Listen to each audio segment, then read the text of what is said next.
Okay.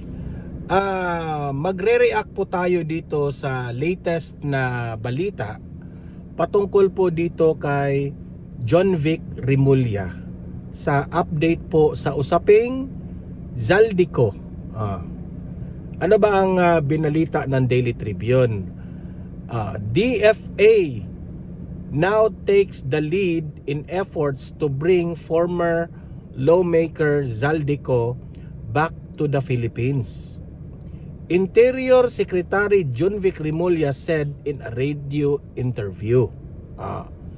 Remulla clarified that Zaldico's possible return will depend on the diplomatic channels and legal processes handled by the Department of Foreign Affairs, not the DILG. He added that reporting the case to Interpol will hinge on the charges formally filed. Zaldicos faces corruption and malversation charges over an alleged 289 million flood control projects in Oriental Mindoro. Yan. So sabi niya, sa mismong sinabi ni John Vic Remulla, hindi na sa akin yan. Meaning si Zaldico po ang pinatutungkulan niya. Hindi na sa akin yan. Sa DFA na yan. Department of Foreign Affairs na yan. Sila ang bahalang gumagawa ng hakbang sa hanay ng diplomasya para makuha yan si Zaldico. Yan ang sabi ni John Vic Remulla. Alam mo, John Vic Remulla, no? Di ko lang maiintindihan itong Marcos administration. Nung panahon po ni Congressman Teves, inagawa ninyo ng paraan. 'Di ba? Willing pa nga ang yung mga opisyalis ng gobyerno na kunin si Teves. O talagang puntahan doon kung saan si Teves. 'Di ba? Nagawan ninyo ng paraan si Teves. Pero itong si Zaldico parang nag-ano na kayo. Parang nagtutulakan na kayo sa DFA na 'yan. Parang hugas kamay ka dito kay Zaldico. Bakit ba? Kasi nagtatanong ang taong bayan, bakit takot kayong mauwi si Zaldico dito sa Pilipinas? Anong kinatatakutan ninyo? O talagang takot ba kayo? Hindi ba kayo interesado na mabalik dito si Zaldico sa Pilipinas? Dahil ba kung mabalik si Zaldico dito sa Pilipinas, mabubulgar itong mga grabing anomalya ng pamilyang Marcos? Sa sinabi ni Zaldico na he has evidence, living witness si Zaldico sa pagnanakaw ni Bongbong Marcos, Sandro Marcos, Martin Romualdez at yan si First Lady Liza Araneta Marcos.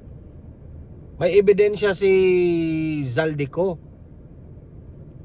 Bakit biglang nawala ang interest mo na padaliin ang pagpunta ni Zaldico dito sa Pilipinas?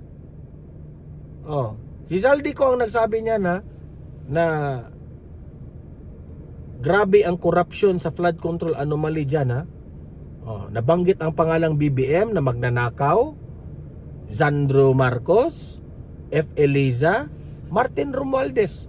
Pamilya po ito, mga dugong Marcos ito at Romualdez. The people has the right para mag-demand kami sa inyo na gawin nyo ang lahat para mauwi dito si Zaldico. Wag yung DFA na ang bahala niyan. Anong DFA na ang bahala niyan? So ngayon, ipapasa nyo na ngayon sa DFA ang lahat ng trabaho? Bakit ba? Nagtatanong lang kami. Takot ba kayo na ibubulgar ni Zaldico ang nalalaman niya? At meron pa yung text messages na merong ebidensya itong si Leandro Leviste, Congressman Leandro Leviste, na merong palitan ng text nitong si Adrian Bersamin. Doon lahat nakatransact yung text nila, kung ano yung mga in and out of the money. At meron pang mga detalyadong mga ibang topics doon. Takot kayo doon, di ba? Si Zaldico lang po ang tanging paraan para ma-solve itong flood control anomaly na ito. Pero hindi ko maiintindihan, kahit nga sa Blue Ribbon Committee, si Ping Lacson, wala rin siyang interest na i-invite itong si Zaldico kahit Zoom man lang. Takot sila. Grabe talaga itong administrasyong Marcos, itong mga kaalyado ni BBM na meron pong kapangyarihan sa ating gobyerno ngayon, na nakapalibot kay BBM. Sila po ang dahilan na hindi talaga mabubuking o hindi talaga mai-process ang investigasyon na ito. Importante yan eh. Kung talagang we are for accountability, no? Wala tayong pinipili. Ma-presidente man yan, ma-house speaker man yan, anak man yan ng presidente, asawa man yan ng presidente, imbestigahan natin. Kasi pera po ito ng taong bayan. Malaki po ang nawalang pera ng bansa natin na kailangan natin isolve. Kasi hindi natin yun babaliwalain. Dapat yun maibalik yun sa taong bayan. Hirap na ang bayan natin. Lugmok na ang ekonomiya. Ang dami ng walang trabaho. Tapos heto pa itong mga issue na ito ng mga pamilyang Marcos, pahirap pa sa bayan natin. Tapos may gana ka pang tumakbong presidente, John Vic Remulla. Ipapasa mo ngayon sa DFA yung problema na yan. You are not fit. Hindi ka fit para maging presidente. Hindi mo nga kayang mapauwi si Zaldico. Hindi mo nga kaya isolve yung problema na yan. Presidente pa kaya? Di ba? Presidente pa kaya? Ang kakapal ng mukha mo, John Vic Remulla. Para ano? Para ikaw ay tumakbong presidente? Pero sa mga ganitong bagay, hindi mo kayang mapauwi si Zaldico, dito ka sana magpasikat ng taong bayan. Kasi kung mapapauwi mo si Zaldico, sasabihin ng mga taong bayan, si John Vic talagang meron po siyang political will. O ganun, di ba? Ito pa lamang nagtutulak ka na kayo. DFA nang bahala dyan. O kung ikaw na yung maging presidente ng Pilipinas, sasabihin mo na, DFA nang bahala dyan. Sus Remulla, kung ikaw ang mapresidente ng Pilipinas, no?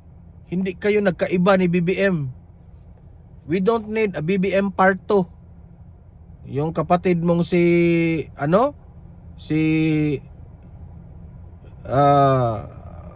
Boying Remulla, isa pa yun. Sumang-ayon doon sa Bendalo, isang ombudsman, Bendalo. My God. Diba? Kayong mga taong bayan, mga audience ko dito sa Donmar TV, anong masasabi nyo dito sa pasaway, palpak na John Vic Remulla na ito, Mag-comment po kayo, ilatag nyo ang inyong opinion at tayo po'y magre-react dyan, babasahin natin yan, okay? Paki-like, paki-share na para makatulong kayo sa awareness, no? Para alam ng taong bayan na ito na po ang mga nangyayari ngayong pasaway ng mga officials. At subscribe na kayo ha, kasi libre lang ang mag-subscribe, walang bayad yan. Updated pa kayo sa ating mga trending na mga balita. Okay? See you in my next video. Have a great day. Have a great night. God bless po sa ating lahat. Mabuhay ang Pilipinas. God save the Philippines. Bye-bye.